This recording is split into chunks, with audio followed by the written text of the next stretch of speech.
Régine, est-ce que tu veux bien prier pour introduire ce moment maintenant de méditation, pour que notre cœur soit prêt à écouter la parole et que le Saint-Esprit m'inspire?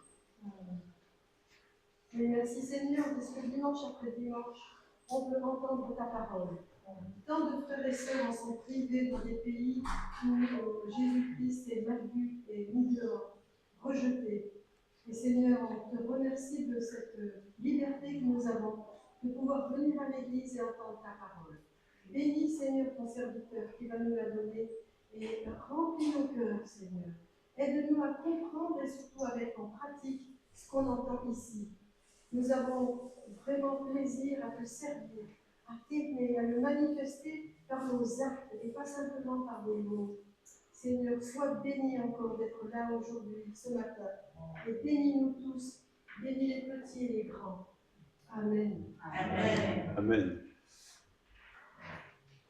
Je vous propose ce matin de mâchouiller un verset.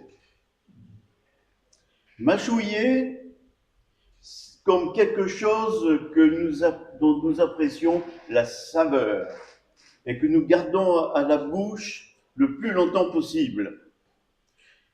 Il s'agit de mâchouiller un verset qui est une véritable forteresse qui est promise à l'enfant de Dieu.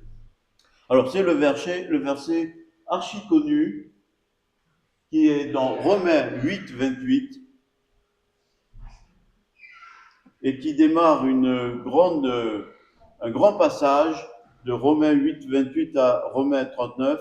Nous savons que toute chose concourt au bien de ceux qui aiment Dieu, de ceux qui sont appelés conformément à son plan.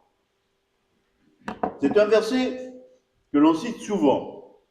Par exemple, à quelqu'un qui est hospitalisé,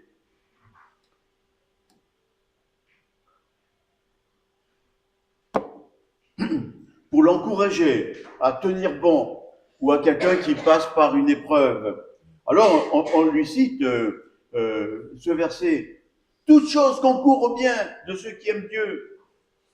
Et en disant ce verset, nous sous-entendons que ce qui nous arrive dans notre vie est pour notre bien. Parce que c'est écrit, c'est une promesse. Car Dieu ne nous laisse pas tomber. Et si nous avons un problème, ça veut dire que Dieu a un plan pour notre vie. Il a un plan meilleur. Et même si on passe par des épreuves, eh bien, il faut s'attendre à lui. Ça veut dire, ne t'inquiète pas, Dieu prend soin de toi et il sait ce dont tu as besoin.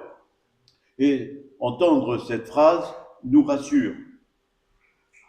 Mais en disant cela, c'est vrai, mais en même temps, on pense bien à des situations que nous voyons où ce verset nous amène à réfléchir autrement.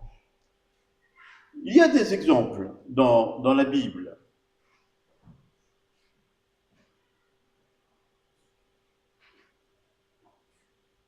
Par exemple, Joseph, qui vient d'être jeté dans la citerne par ses frères. Imaginons qu'il est dans la citerne, on est là, et on lui dit à l'oreille, « Cher Joseph, ne t'inquiète pas, toute chose concourt au bien de ceux qui aiment Dieu. »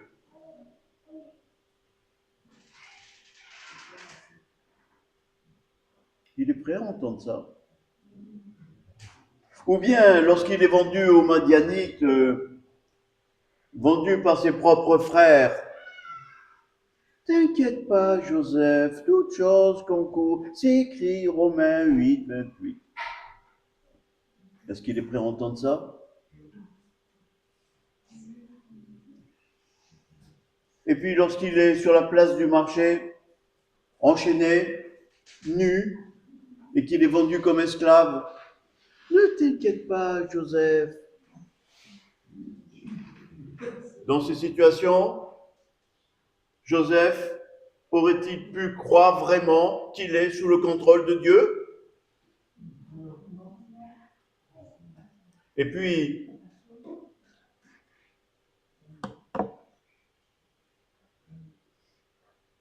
pourtant, c'est ce qui va réellement se passer. Car nous savons tous que 10 ou 15 ou 20 ans après, je ne sais plus, après qu'il a été vendu, voilà qu'il rencontre ses frères. Et vient là, au moment où il voit ses frères, touc, il vient de comprendre Romains 8, 28. Là, parce que le fait que ses frères soient là devant lui explique tout. Et alors il va faire cette déclaration: je suis Joseph, votre frère, celui que vous avez vendu. Maintenant, ne vous tourmentez pas, ne soyez pas fâchés contre vous-même de m'avoir vendu pour que je sois conduit ici, car c'est pour vous sauver la vie que Dieu m'a envoyé ici. Dieu m'a envoyé ici, avant vous. Vous aviez médité de me faire du mal. Dieu l'a changé en bien pour accomplir ce qui arrive aujourd'hui, pour sauver la vie à un peuple nombreux. Vous aviez médité de me faire du mal, Dieu l'a changé en bien. Il ne pouvait pas comprendre avant. Là, maintenant, il comprend. Mais il a fallu du temps. Il a fallu que Dieu fasse tout un travail aussi dans sa vie. C'est la puissance de Dieu sur les événements qui changent un problème en solution. L'amour de Dieu a accompagné Joseph. Dieu a changé d'une manière incroyable une situation négative vécue par un jeune Joseph en quelque chose d'extraordinaire. Il est devenu le premier ministre. Dieu avait un plan pour Joseph, pour sa famille, mais sur le moment, c'était impossible de discerner le plan de Dieu. C'était l'incompréhension totale. Maintenant, on a la réponse. Et puis, nous avons aussi, il y a d'autres exemples. J'ai pris aussi l'exemple de Jonas, qui s'embarque dans un bateau pour fuir la volonté de Dieu. Vous connaissez l'histoire. Alors arrive une terrible tempête, il est jeté par-dessus bord parce que les matelots devinent qu'il c'est lui le responsable de ce qui arrive avec cette tempête furieuse. Alors qu'il est dans le ventre du gros poisson, on aurait pu lui dire: cher Jonas, ne t'inquiète pas, toute chose concourt au bien de ceux qui aiment Dieu. La réalité, c'est qu'il est dans un poisson. Pour lui, tout est terminé, fini. Il est détruit. Il est sans espoir. On connaît la suite de l'histoire. Jonas se repent. Le poisson vomit Jonas. Dieu le sauve. Et maintenant, il a compris. Alors, il va obéir. Et la conséquence, c'est la repentance de la ville de Ninive. Mais il fallait d'abord que Jonas apprenne l'obéissance. Là encore, dans cette histoire, nous voyons que Dieu n'a pas laissé tomber Jonas, malgré son péché. Il fallait que le plan de Dieu s'accomplisse. On a d'autres cas. C'est l'apôtre Paul lui-même qui cite toutes les fois où il est passé par de terribles moments. À 5 reprises, j'ai reçu des Juifs 39 coups de bâton, à 5 reprises. 3 fois, j'ai été fouetté. 1 fois, j'ai été lapidé. 3 fois, j'ai fait naufrage. J'ai passé un jour et une nuit dans la mer. J'ai été en danger sur les fleuves, en danger de la part des brigands, en danger de la part de mes compatriotes, en danger de la part des non-juifs, en danger dans les villes, en danger dans les déserts, en danger sur la mer, en danger parmi les prétendus frères.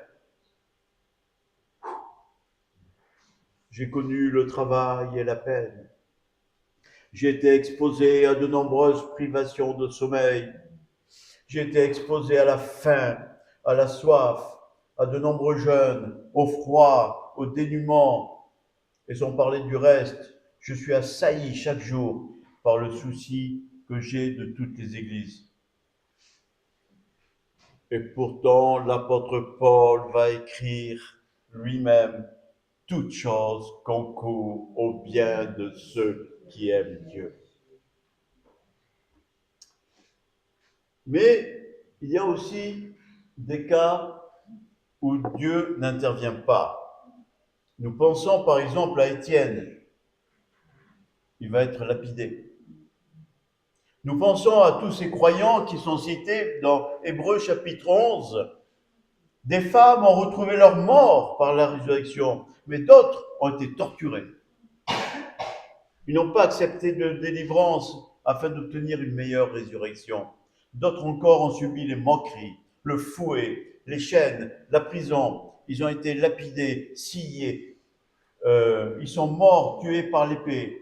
Ils sont allés d'un endroit à l'autre, habillés de peau et de brebis ou de chair, privés de tout, persécutés, maltraités. Eux, dans le monde, n'étaient pas dignes. Ils erraient dans les déserts et les montagnes, dans les grottes et les abris de la terre, comme nos frères au Nigeria, qui sont obligés actuellement de fuir leur village, où ils sont nés, où ils ont habité. Ils fuient dans les forêts. La femme d'Emmanuel, qui fuit également. Tout cela, bien qui ont reçu un bon témoignage grâce à leur foi, n'ont pas obtenu ce qui leur était promis. Car Dieu avait en vue quelque chose de meilleur. Ainsi, ils ne devaient pas parvenir, sans nous, à la perfection. Il est clair qu'à travers ces situations, on constate deux cas. Dans certains cas, nous voyons la main de Dieu intervenir. Dans d'autres fois, Dieu n'intervient pas. Mais dans ce deuxième cas, le texte ajoute quelque chose de fondamental. Ils n'ont pas obtenu ce qui leur était promis, tous ces gens qu'on a cités dans Hébreux 11. Et la fin du verset est absolument incroyable. Dieu avait en vue quelque chose de meilleur. Ils n'ont pas obtenu la délivrance. Ils n'ont pas eu de réponse. Il n'y a pas eu de délivrance parce que Dieu avait un plan pour quelque chose de meilleur. Frères et sœurs, alors que nous sommes dans le tourment, alors que nous ne comprenons pas ce qui nous arrive, soyons assurés de l'amour de Dieu pour nous. Dieu a un plan pour chacun d'entre nous. Quelquefois, bien souvent, nous ne le comprenons pas, nous ne le savons pas, mais Dieu a notre vie sous son contrôle. Alors que nous sommes dans le tourment, on ne peut pas comprendre cela. Il y a des choses que Dieu va nous donner de notre vivant. Il va peut-être nous donner une réponse immédiate. Peut-être il va nous guérir de notre maladie. Peut-être qu'il va faire disparaître certaines difficultés. Mais pour d'autres, non. Pour d'autres problèmes, il n'y a pas de réponse. Et la seule réponse que nous avons, c'est la promesse de Dieu, c'est pour plus tard. Ça fait partie de ton héritage qui t'attend au ciel. Mon frère, ma sœur, tu ne vois pas la réponse. Tu l'auras au ciel. Et tu seras ébahi de voir ce qui t'attend au ciel. Et tu dois vivre, mon frère, ma sœur, avec cette perspective. Mais reprenons le verset dans le détail.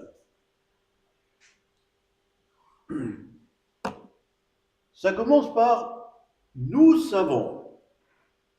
Nous savons que toute chose concourt au bien de ceux qui aiment Dieu. Alors nous savons. L'apôtre Paul n'a pas écrit il semblerait. Il n'a pas écrit d'après certains. Il n'a pas écrit c'est mon point de vue. Après, vous pensez ce que vous voulez. Il a écrit nous savons. Même si ce n'est pas ce que tu ressens, même si tes émotions te disent le contraire, même si tu as peur, c'est une certitude. Cette certitude, mon frère, ma soeur, tu dois te l'accaparer. Nous savons, je sais, dis-le dans ton cœur, je sais. Et cette certitude démarre l'affirmation qui suit. Je sais que toute chose concourt au bien de moi. Une certitude, c'est que l'enfant de Dieu, je suis enfant de Dieu, je suis racheté, il m'a sauvé. Alors j'ai le droit de m'accaparer de toutes les promesses qui sont dans la Bible, mais je le fais avec foi. Ce sont des choses souvent invisibles. On aime bien voir les choses visibles, mais la foi, c'est la capacité de voir l'invisible.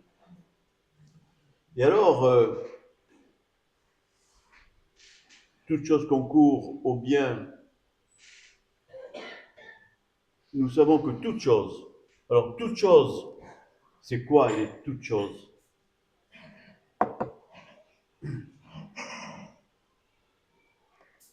Eh bien, c'est tout ce qui nous arrive. C'est par exemple les gens qui nous veulent du mal. Et un peu plus loin, dans ce passage qui est introduit par le verset 28 au verset 31, il dit « Que dirons-nous » Il y a des gens qui me font du mal. Que dirons-nous? Si Dieu est pour nous, qui sera contre nous? Et la première chose que nous devons identifier, c'est qui. Et qui, ça peut être une personne, ça peut être aussi des événements négatifs. Qui nous séparera de l'amour de Christ? Serait-ce la détresse? Serait-ce l'angoisse? Serait-ce la persécution? Serait-ce la faim? Serait-ce la nudité? Serait-ce le péril? Serait-ce l'épée? Toutes ces choses sont des choses dures, néfastes, destructeurs. Alors, c'est qui viennent de gens qui nous veulent du mal. Quelquefois aussi, c'est les conséquences des erreurs que nous avons faites dans la vie. Ce sont des choses de la vie, souvent qu'on ne maîtrise pas, que l'on subit à cause de la méchanceté de l'homme, mais aussi on peut subir des perturbations climatiques, on peut subir les manifestations naturelles de la nature, tremblements de terre, les volcans qui explosent, les tsunamis, les tornades. La Bible nous dit que la création tout entière soupire et souffre les douleurs de l'enfantement. Je viens de recevoir une info venant du Venezuela. Un amas de ruines, c'est une église effondrée. Et à côté de cet amas de ruines, un homme qui pleure. C'est un pasteur. C'est le pasteur de l'église.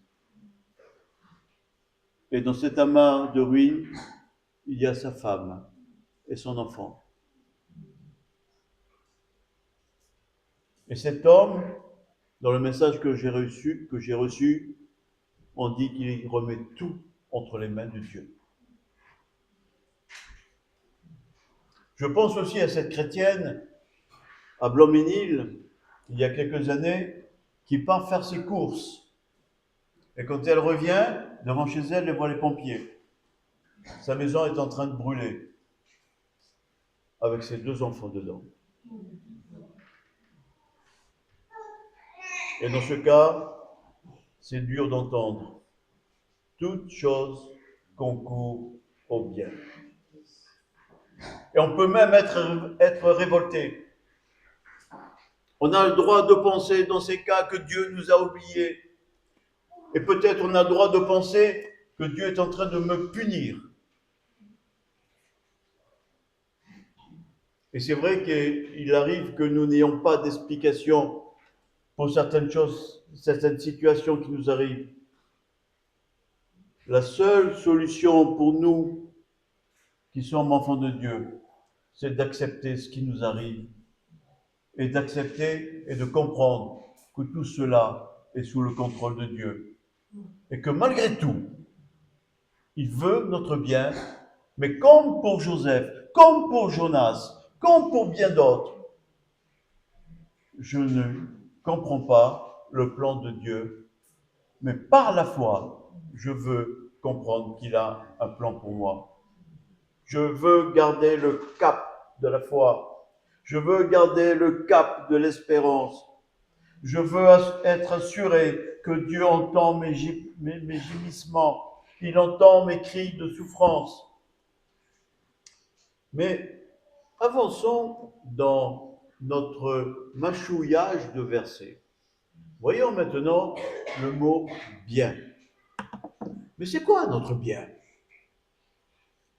Alors, notre pensée immédiate, c'est de dire, je veux vivre tranquille, sous le contrôle de Dieu, je veux vivre en bonne santé, je veux faire la volonté du Seigneur. Ça, c'est le bien immédiat. Et il s'agit de besoins légitimes. Mais peut-être aussi que le bien, c'est pas quelque chose qui va arriver tout de suite de notre vivant, c'est aussi le bien, comme on l'a dit tout à l'heure, le bien final. Notre bien que l'on va recevoir lorsque nous serons avec le Seigneur. Alors, il peut arriver que Dieu nous prenne en main en vue de ce bien final, en nous faisant part des épreuves. Et alors, c'est parce que Dieu veut notre qualification. Dieu ne veut pas que nous restions à faire du surplace. Il veut nous prendre en main. Et quelquefois, c'est difficile. Il veut pour notre bien, quelquefois, que l'on passe par des épreuves. Et c'est ce que dit Jacques. Mes frères, mes sœurs, considérez comme un sujet de joie complète. Considérez comme un sujet de joie complète les épreuves auxquelles vous pouvez être exposés. Donc Jacques, ça va bien la tête? Considérez comme un sujet de joie complète les diverses épreuves auxquelles vous pouvez être exposés, sachant que la mise à l'épreuve de votre foi produit la persévérance. Parce que quelquefois, si tu ne passais pas par l'épreuve, tu aurais de moins en moins de temps à lire la Bible. Tu aurais de moins en moins de temps à prier. Tu aurais de moins en moins de temps à t'occuper des frères et des sœurs. Et tu aurais de moins en moins de temps peut-être à venir à l'église. Alors, ne sois pas surpris si de temps en temps, le Seigneur est obligé de te faire passer par des épreuves. Il faut que la persévérance accomplisse parfaitement sa tâche, continue Jacques, afin que vous soyez parfaitement qualifiés. Est-ce que ce matin, tu veux être qualifié? Qualifié sans défaut, afin qu'il ne te manque rien.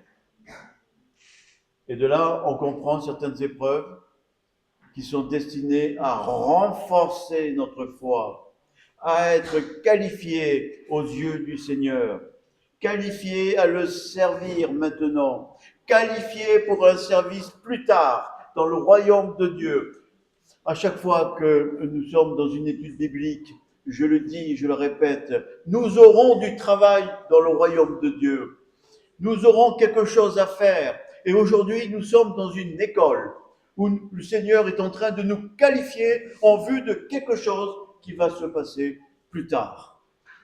Est-ce que tu as cette espérance? Est-ce que tes yeux voient cela? Est-ce que tu mets tout en œuvre dans ta vie pour être qualifié pour plus tard? Déjà, maintenant. Et tout cela est confirmé par plusieurs passages. Car nos légères afflictions du moment, c'est l'apôtre Paul qui parle, c'est des légères afflictions, produisent pour nous, au-delà de toute mesure, un poids éternel de gloire. Parce que nous regardons non point aux choses visibles, mais à celles qui sont invisibles. Et c'est ce à quoi nous sommes invités ce matin, frères et sœurs, lorsque nous passerons par l'épreuve, c'est à voir les choses invisibles. Car les choses visibles sont passagères, mais les invisibles sont éternels. Le passage suivant dans Romains, or, si nous sommes enfants, nous sommes aussi héritiers. Héritiers de Dieu, co-héritiers de Christ.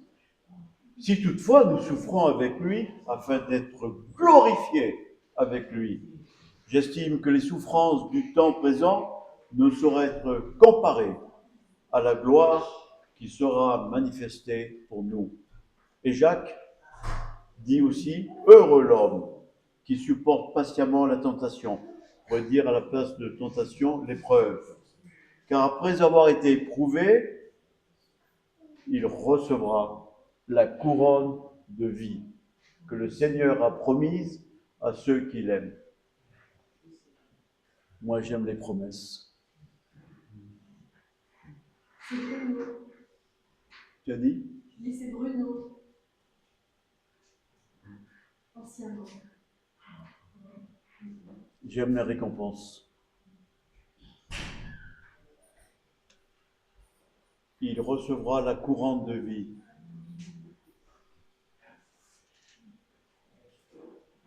Ainsi, l'idée de Dieu au sujet de ce que nous avons appelé bien, toute chose concourt au bien, n'est pas nécessairement ce que nous pensons, n'est pas nécessairement notre idée temporelle, matérielle.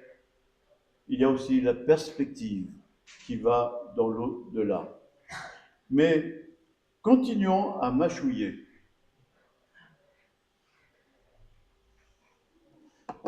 Toute chose concourt au bien de ceux qui aiment Dieu, de ceux qui sont appelés selon son dessein. Qui sont les destinataires de cette promesse? Les bénéficiaires de cette promesse sont ceux qui aiment Dieu, ceux qui sont appelés. Ceux qu'il a prédestinés les a aussi appelés. Ceux qu'il a appelés les a aussi déclarés justes. Et ceux qu'il a déclarés justes, il leur a aussi accordé la gloire.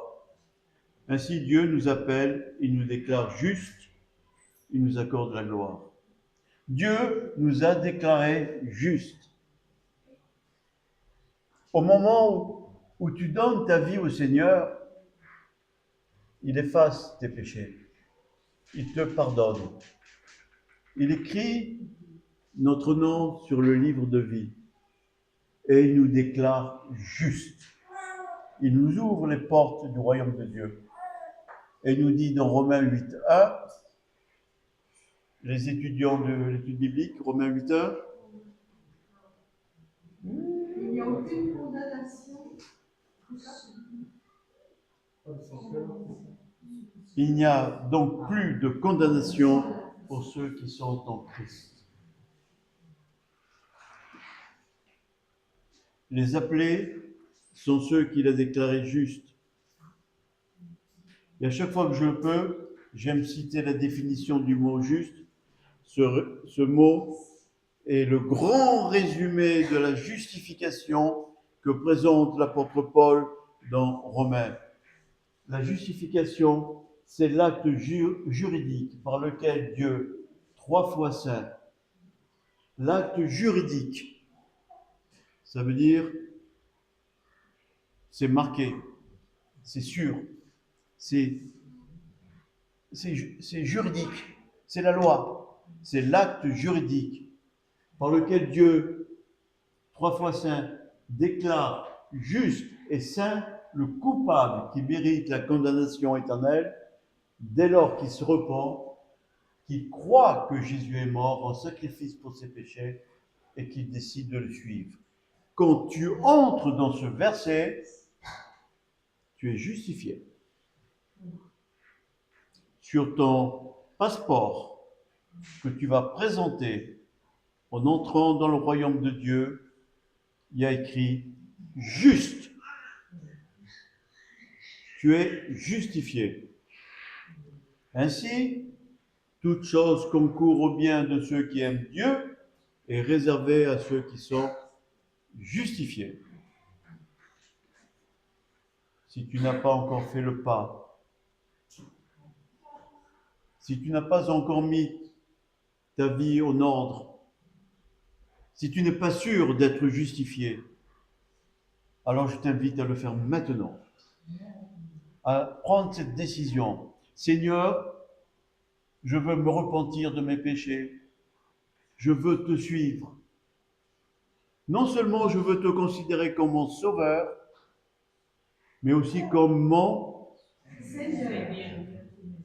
sauveur et Seigneur. Si tu le considères seulement comme sauveur, tu n'as fait que la moitié de la route. Tu n'es pas encore justifié. Tu es pardonné, mais si tu considères qu'il est aussi ton Seigneur, alors ça veut dire que tu veux le suivre. Tu es sauvé par grâce. Et Dieu veut nous accorder la gloire. Il veut nous faire entrer dans le royaume de Dieu. L'Esprit lui-même rend témoignage à notre esprit que nous sommes enfants de Dieu. Or, si nous sommes enfants, nous sommes aussi héritiers, héritiers de Dieu, co-héritiers de Christ. Si toutefois nous souffrons avec lui, afin de prendre aussi part à sa gloire. J'estime que les souffrances du moment présent ne sont pas dignes d'être comparées à la gloire qui va être révélée pour nous.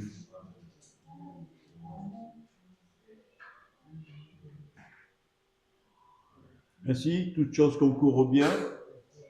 Le bien est peut-être pour nous au cours de notre vie, comme ce fut le cas de Joseph, mais c'est aussi un bien glorieux. Nous ne le voyons pas, mais nous pouvons l'imaginer. Pour cela, frères et sœurs, c'est sûr, cela nous sera accordé.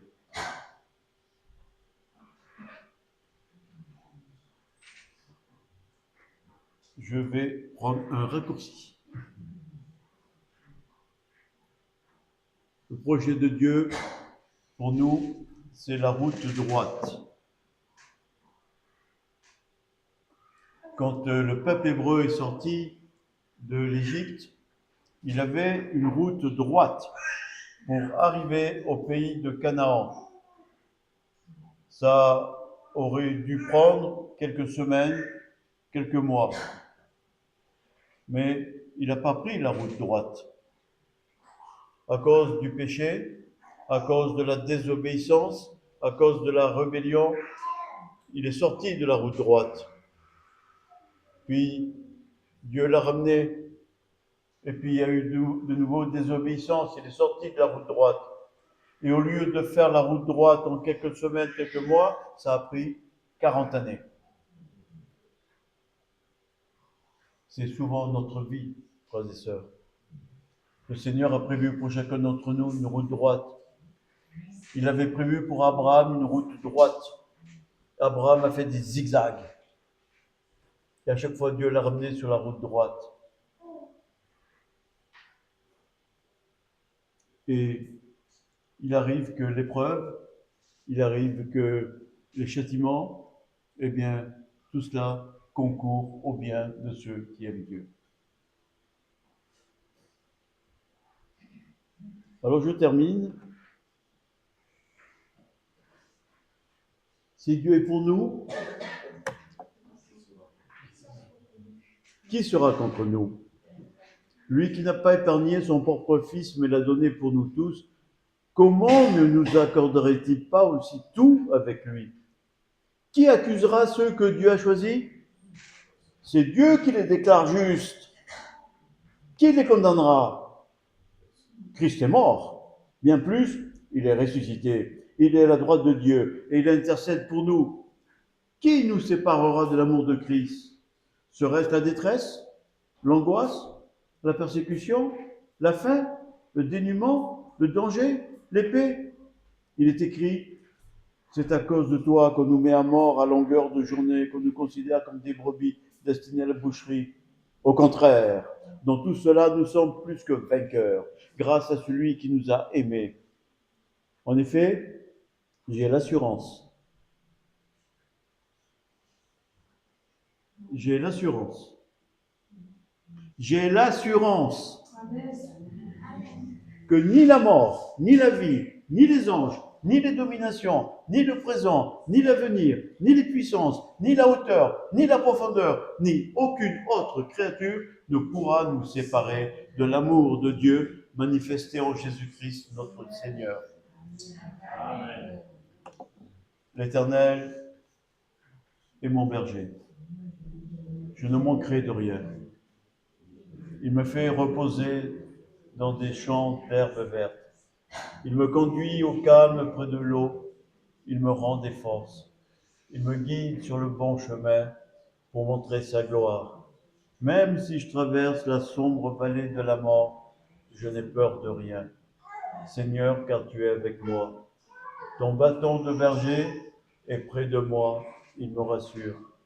Tu m'offres un bon repas sous les yeux de mes ennemis.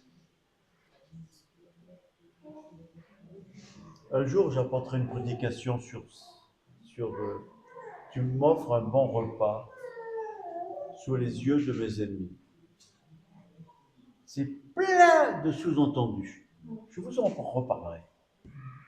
Tu verses sur ma tête de l'huile parfumée. Tu me donnes à boire en abondance. Oui, tous les jours de ma vie, ton amour m'accompagne et je suis heureux. Je reviendrai pour toujours dans la maison du Seigneur. Que ces paroles soient un rafraîchissement pour ta vie. Que le Seigneur t'accompagne tout au long de cette semaine. Amen.